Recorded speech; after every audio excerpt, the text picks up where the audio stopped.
బాగా వచ్చా హ? పీకలు కోయటం. ఆహా. మరి మా అన్నకి ఎలా నచ్చావు?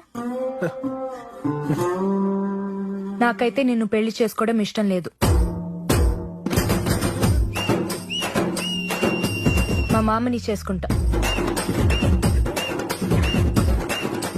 ఆ, అయితే ఈ విషయం మీ అన్నయ్యతో చెప్తే నేను వెళ్ళిపోతానండి. నేనెందుకు చెప్పాలి?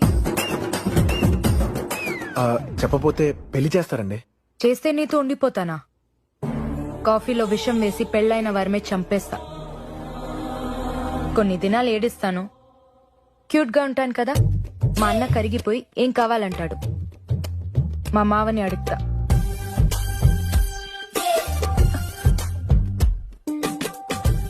ఆ బిడ్డ బాగా ఫిట్నెస్ ఫ్రీక్ అనుకుంటా. ఓవరా స్ట్రెచ్ చేస్తుంది. స్ట్రెచ్ కాదండి, స్ట్రెస్. మనం ఏం మాట్లాడుకుంటున్నా తను తెలుసుకోవడానికి చచ్చిపోతుంది.